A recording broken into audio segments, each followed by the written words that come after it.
Thursday Team Principals press conference coming from Monaco. Joining us today, Eric Bouillet from McLaren, Federico Gastaldi from Lotus, Christian Horner from Red Bull, Marco Mattiacci from Ferrari, Claire Williams from Williams, and Toto Wolff from Mercedes. Welcome to you all 6 members, of course, of the F1 strategy group. 3 of the managers here relatively new to their posts, so a lot to talk about. And let's kick off with Claire Williams, if we may. Claire, a strong performance for the team in Barcelona, but in some of the earlier races, you maybe let a few points fall by the wayside. Where do you feel you are at now, and are you on the right track? I think we're in a really good position now. You know, I think we all have to remember where we were last year, and to make the performance improvement that we have over finishing P9 in 2013, I think the team have done a fantastic job to turn things around in the way that they have. And we entered this season always wanting to get both cars in the top 10 in qualifying, and then to score points with both cars in the race. And we pretty much achieved that. So I think that everyone at Williams should be really proud of what they've achieved. You know, I think you can always look back and go, you know, I wish that we'd done a bit better, so we could have scored potentially a few more points. But I think we should all be pretty pleased with P5 in the championship at this time in the season. Okay, thank you for that. Moving to you, Federico, quite a progression for you from Melbourne to Barcelona in just 2 months, and a promising test after the Grand Prix. Where do you feel your team is at in the development cycle, and which teams are you targeting to challenge at this point? Well, we have done obviously a progress from the start of the season, but we're still working on it. We're not where we want to be. We want to be in front of our friends with the red jacket, as we were last year fighting on that position. So that's our target pretty much, to go back to where we were last year. Okay, thank you for that. Moving to Eric, obviously you've had a few months now at McLaren. What have you discovered? What changes would you like to make? And how will you manage the split development program as the year goes on between the 2014 car and the 2015 Honda car? Yeah, it's been a few months. Obviously, it's a great team. It's an institution, I should say. Did settle in very well, and obviously we're not performing at all where we should be or where we want to be.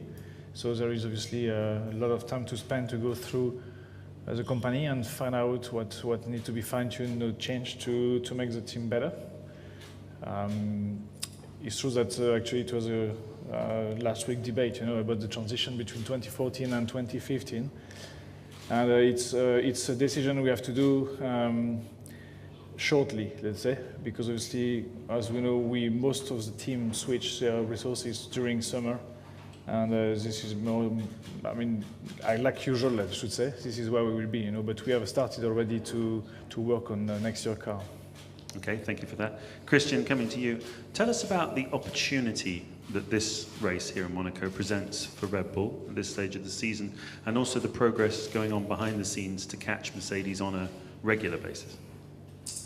Well, I mean, obviously Monte Carlo is a unique track, and you know, its layout, the nature of the circuit, doesn't put such a premium on straight line performance, which obviously has been our weakness this year. So we're hoping to give these guys a run for their money this weekend. For sure, they're going to be strong again here.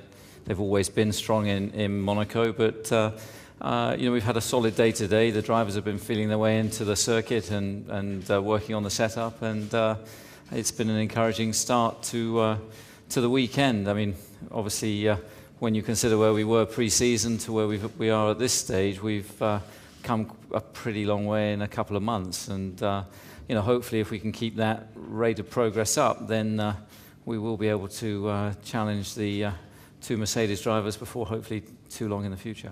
Okay, thank you. Coming to you, Toto, it looks like it's going to be another close one with your 2 drivers, Lewis Hamilton and Nico Rosberg, this weekend. What does that battle look like from inside the team, and how is it to manage? It is, of course, a nice problem to have 2 cars up in the front, battling with each other. They do it fair and square. We haven't seen any incidents up till now, and I hope we can sustain that. But having said that, you know, we mustn't be complacent, because Red Bull, Ricciardo was very close today, And obviously in Monaco is a track where horsepower doesn't matter so much and straight line speed doesn't matter so much. You can see that the gaps have narrowed a bit today, at least what you have seen in free practice 1. So interesting times. Okay, thank you for that. Marco, coming to you, welcome to your first FIA press conference. A rapid learning curve, obviously, for you. Do you already have a vision of the kind of Ferrari team that you want to lead? I would be extremely arrogant and say that we already have a vision. Definitely we are having a picture, quite accurate picture about the problems that we have experienced so far. It is clear the gap toward the leader of the championship.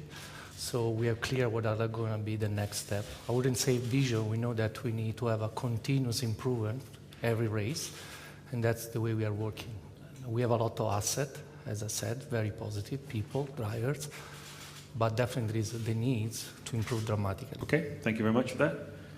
And that's it for today. Thank you very much indeed, ladies and gentlemen, and good luck this weekend. A full transcript of the press conference will be available at www.fia.com.